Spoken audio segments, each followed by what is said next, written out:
Hello students, welcome to BIMB YouTube classes. MBA first year का आपका subject है operation management. उसमें हम अपनी यूनिट 1 का लास्ट टॉपिक कर रहे हैं, जो है हमारा प्लांट लेआउट। कि प्लांट लेआउट क्या होता है और उसके डिफरेंट टाइप्स कौन कौन से हैं। पहले लेक्चर में हमने प्लांट लेआउट के बारे में पढ़ा था कि प्लांट लेआउट क्या होता है। अब इसमें हम टाइप्स ऑफ प्लांट लेआउट करेंगे। तो कौन कौन से तरीके की होती है? 4 main types of plant layout are product और लाइन लेआउट, प्रोसेस और functional layout, fix position layout और कॉम्बिनेशन टाइप ऑफ लेआउट। जैसे कि नेम सजेस्ट कर रहे हैं, जैसे ये है प्रोडक्ट में बेसिकली प्रोडक्ट के बेसिस पे किसी भी प्लांट का लेआउट होता है, स्ट्रक्चर होता है कि उस प्रोडक्ट को किस तरीके से बनाएंगे हम। प्रोसेस में उस प्रोसेस की और ध्यान में देकर लेआउट स्ट्रक्चर क्या होता है? फिक्स पोजीशन लेआउट, यानी जो हैवी हमारी मशीनरीज होती हैं, बॉयलर्स होते हैं जैसे, उसके रिलेटेड होते हैं ये लेआउट, जहां पर मूवमेंट पॉसिबल नहीं होती है, तो उस जगह पर ही वहां पर प्लांट सेट किया जाता है। Then combination type of layout, जिसमें ऊपर मतलब इन तीनों में से किसी भी इन चारों मतलब तीनों का किसी भी तरीके का कॉम्बिनेशन यूज होता है। तो एक एक करके हम थोड़ा थोड़ा उनके बारे में सब पढ़ेंगे और उनके एडवांटेजेस और लिमिटेशंस भी साथ साथ पढ़ेंगे। फर्स्ट इज प्रोडक्ट और लाइन लेआउट। प्रोडक्ट और लाइन लेआउट क्या होता है? If all the processing equipment and machines are arranged according to the sequence of operations of the product, the layout is called the product type of layout। कि अगर product के according सारी situation, सारी machineries हमने product के production के accordingly sequence of operations के regarding हमने की हुई है, तो हमारा वो प्रोसेस लेआउट क्या होगा? प्रोडक्ट और line layout. In this type of layout, only one product or one type of product is produced in an operating area. This product must be standardized and produced in large quantities in order to justify the product layout। क्योंकि एक particular product के लिए बनाया गया है, तो इसमें large quantity of goods provide मतलब प्रोडक्ट मैन्युफैक्चर किए जाते हैं और कंटिन्यूस बेसिस पे लगातार ये होता रहता है। The raw material is supplied at one end of the line and goes from one operation to the next quite rapidly with a minimum work in process, storage and material handling. की जब एक बार input हमने raw material enter कर दिया है, तो वो जल्दी से जल्दी प्रोसेस होकर आगे जाता रहता है। उसमें स्टोरेज का, उसमें थोड़ा सा वर्किंग प्रोसेस का या मटेरियल हैंडलिंग का हम टाइम बीच में ज्यादा नहीं रखते, क्योंकि वो कंटिन्यूस बेसिस पे आगे के आगे प्रोसेस होता रहता है।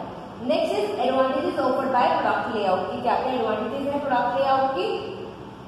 First is lower total material handling cost, there is less work in process, better utilization of men and machines, less store area is occupied by material in transit and for temporary storage, greater simplicity of production control, total production time is also minimized। ये सारे इसके advantages हैं product layout के, कि इस तरीके से ये फायदे हमें मिलते हैं।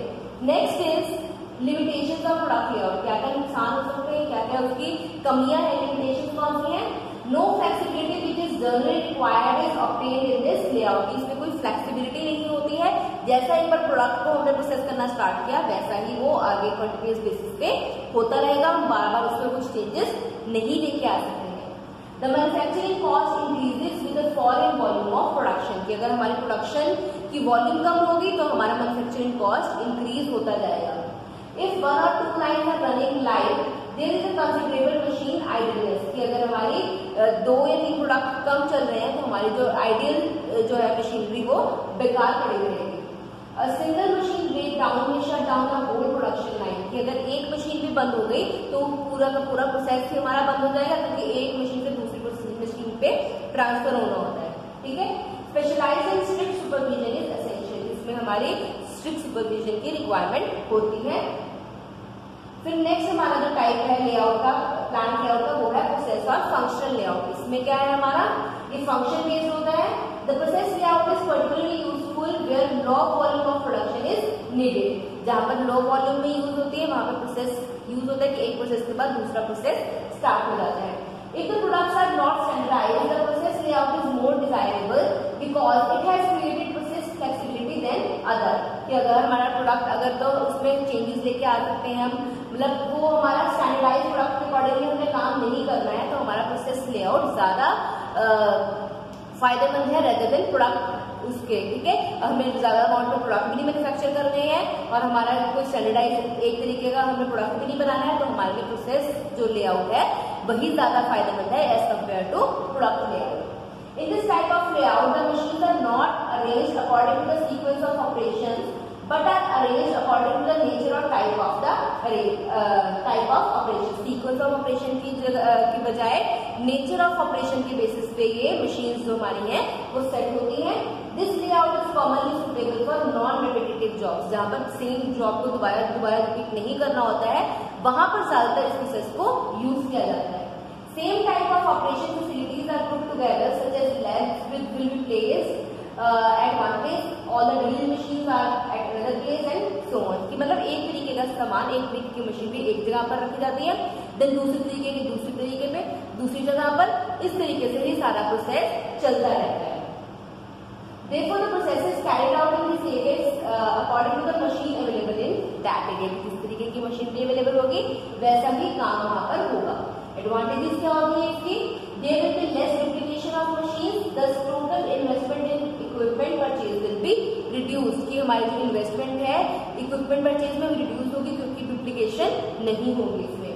It offers better and more efficient supervision through specialization at various levels. There is a great flexibility in equipment and manpower, thus load distribution is easily controlled. Better utilization of equipment available is possible. कि हम अच्छी तरीके से utilise कर सकते हैं product को अपने. Breakdown of equipment can be easily handled by transferring work to another machine or workstation. कि यहाँ पे जैसे हमने प्रोडक्ट वाले में पढ़ा था कि अगर एक जगह एक मशीन भी खराब हुई तो पूरा का पूरा हमारा प्रोसेस ही ऑपरेशन ही बंद हो जाएगा. लेकिन इसमें क्या है, क्योंकि सिमिलर टाइप ऑफ मशीन एक ही जगह पर होती है, तो अगर एक मशीन खराब हुई है तो दूसरी मशीन पे काम हो जाएगा. ठीक है. There will be better control of complicated or precision process, especially where much instruction is required. और इसकी लिमिटेशंस क्या है कि बहुत इजी पॉइंट्स है, एक बार पढ़ने पर ही समझ में आ रहे हैं. वैसे भी आपके एमसीक्यूज ही आने हैं, तो आपको बस एक टॉपिक समझ में आना चाहिए कि कौन सा जो लेआउट है किस तरीके का है. ठीक है. लिमिटेशंस क्या है? There are long material flow lines and hence expensive handling is required. Total production cycle time is more owing to long distance and waiting at various points. Since more work is in queue and waiting for further operations, hence bottleneck occurs. Generally, more flow is required since work does not flow through definite lines. Counting and scheduling is more tedious. Specialization creates monotony and there will be difficult for the late workers to find a job in their industries. इसकी limitations है. Next third one is fixed position layout. Fixed position layout जो एक जगह पर ही fixed है. This type of layout is the least important for today's manufacturing industry. In this type of layout, the major component remain fixed in a location. Other material parts, tools, machinery, manpower, and other supporting equipment are brought to this location. सब चीजें उस जगह पर लेके आई जाती है, लेकिन जो मेन मशीनरी होती है वो एक जगह पर ही फिक्स रहती है. The major component or body of the product remain in a fixed position because it is too heavy or too big as such. It is economical and convenient to bring the necessary tools and equipment to work place along with the manpower. This type of layout is used in the manufacture of boilers, hydraulic and steam turbines and ship etc. इस तरीके की चीजों में use होता है. इसके advantages क्या है? Material movement is reduced, capital investment is minimized, the task is usually done by gang of operators, hence continuity of operation is ensured. ये सारे इसके एडवांटेजेस के पॉइंट्स हैं, सारी भी एक बार पढ़ लीजिए. और इसकी लिमिटेशंस के भी 3 पॉइंट्स हैं कि highly skilled man power is required. बिना स्किलफुल पर्सन के कोई भी काम अच्छी तरीके से फिर यहाँ पर नहीं कर पाओगे, क्योंकि आपको हैवी मशीन्स पे काम करना है और आपको एक जगह पर जाकर काम करना है. ठीक है. स्पेसिफिक जगह स्पेसिफिक लोकेशन पे जाकर काम करना है, तो आप हमेशा एक स्किलफुल पर्सन को ही लेके जाना प्रेफर करेंगे. Complicated features may be required for positioning of jobs and tools. This may increase the cost of production. कि जहाँ पर आपको अपने जो भी टूल्स वगैरह को रखने के लिए भी आपको अलग पोजीशनिंग के लिए भी एक जगह की रिक्वायरमेंट होगी, उससे कॉस्ट हमारी बढ़ सकती है. और लास्ट है कॉम्बिनेशन टाइप ऑफ लेआउट. इसमें क्या है? Nowadays in pure state any one form of layout discussed above is rarely found. Therefore, generally the layout used is in industries are the compromise of the above mentioned layouts. Every layout has got certain advantages and limitations. Therefore, industry would be like use any type of layout as such. कि किसी भी तरीके का use कर सकती है. Flexibility is very important factor. So layout should be such which can be molded according to the requirements of the industry की requirement के अकॉर्डिंगली चेंज होगा आज के अकॉर्डिंगली। ये पहले तो एक तरीके के होते थे, लेकिन अब क्या है, अब ये चेंज हो सकते हैं, ठीक है। अगर जैसे आपकी रिक्वायरमेंट है आप उस अकॉर्डिंगली उसके अंदर चेंजेस लेके आ सकते हैं। इसलिए आपका लेआउट फ्लेक्सिबल होना चाहिए ताकि टाइम के अकॉर्डिंगली, नीड के अकॉर्डिंगली आप उसके अंदर चेंजेस लेके आ सकें। नेक्स्ट हमारा टॉपिक है factors affecting for plant layout. ऐसे कौन से फैक्टर्स हैं जो प्लांट लेआउट के को अफेक्ट करते हैं।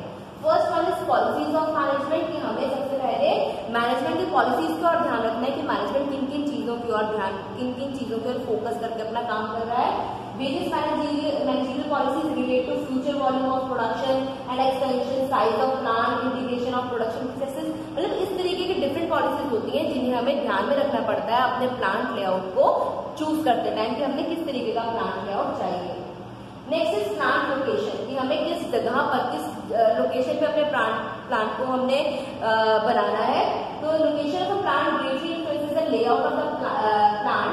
Topography, shape, climate conditions and size of the site selected will influence the general arrangement of the layout and the flow of work in and out of the building, कि जैसा वहां पर environment होगा, topography जैसी होगी, वैसा ही आपका layout होना चाहिए। Next is nature of the product, कि आपके प्रोडक्ट का नेचर कैसा है। For example in case of process industries where the production is carried in sequence, product layout is suitable. For example soap manufacturing, sugar producing unit.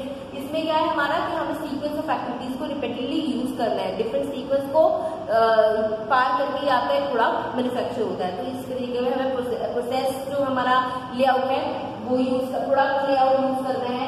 On the other hand in case of intermediate और assembly industries process type of layout best suited, मतलब जिस तरीके का, जिस nature का आपका product है उस अकॉर्डिंगली आपका लेआउट होगा। Then is volume of production, कि आपका कितनी वॉल्यूम ऑफ प्रोडक्शन आप कर रहे हैं, प्रोडक्शन आपकी ज्यादा अमाउंट में है या कम है। तो इसमें हमारा 3 टाइप्स ऑफ प्रोडक्शन हो सकती है। जॉब प्रोडक्शन, जब हमारा अंडर दिस मेथड स्पेशल और non standardised products are produced in according to the order received from the customer. जिस तरीके से जॉब मिलती है उस अकॉर्डिंगली हमें प्रोडक्ट को मैन्युफैक्चर करना पड़ता है, और जब वो जॉब खत्म हो जाती है तब हम नेक्स्ट अपना काम कर लेते हैं, ठीक है। और फिर मास प्रोडक्शन में क्या होगा, it is a continuous production of standardised products on large scale. Under this method production remains continuous in anticipation of future demand, कि हमें पता है कि इस तरीके के प्रोडक्ट की डिमांड आएगी तो हम कंटिन्यूअस बेसिस पे उसकी प्रोडक्शन करते रहते हैं, और मास प्रोडक्शन इसे बोलते हैं। And the third one is batch production. Batch production में क्या होगा कि हम आइडेंटिकल प्रोडक्ट्स बनाते हैं, लेकिन एक बैच से दूसरा बैच का प्रोडक्ट हमेशा डिफरेंट ही होगा, उसके अंदर कुछ चेंजेस होंगे, ठीक है। Instead of making one single product as in case of job production, a batch or group of product is produced at one time. It should be remembered here that one batch of product has no resemblance with the next batch. This method is generally adopted in case of biscuit and manufacturing, medicines, packaged food and hardware like nuts and bolts. इसमें हमारे batch में चीजें बनती हैं, एक batch complete हो जाता है जिसमें आइडेंटिकल गुड्स बनती हैं, देन नेक्स्ट बैच पे पहुंच जाते हैं, और डिफरेंट बैच पे हमारा सारा जो है प्रोडक्शन मतलब डिवाइड हुआ होता है, और उस केसेस पे हमारा लेआउट होता है। Next is availability of floor space, कि आपकी कितनी जगह आपके पास है, ठीक है। आपका जो फ्लोर स्पेस है कितनी है उसके बेसिस पे भी आपका लेआउट मतलब वो फैक्टर हमारा डिस्क्राइब करता है कि हमारा लेआउट कैसा होगा। Then is nature of manufacturing process, कि आपका मैन्युफैक्चरिंग प्रोसेस का नेचर क्या है। अगर आपका मतलब जैसे हमें उसके प्रोसेस देखे रहे किस तरीके का है, तो आपका मैन्युफैक्चरिंग प्रोसेस इस तरीके का होगा, उस अकॉर्डिंगली आपका प्लांट लेआउट होगा। तो ये सारे इंपॉर्टेंट टॉपिक्स है जो हमने आज किए हैं, ठीक है। एक बार आप पढ़ लीजिए, फिर भी कोई प्रॉब्लम हो तो आप इसके बारे में पूछ सकते हैं। तो इसके साथ ही हमारी फर्स्ट यूनिट खत्म हो गई है। नेक्स्ट लेक्चर में हम अपनी सेकेंड यूनिट स्टार्ट करेंगे, ठीक है। That's it for today, have a nice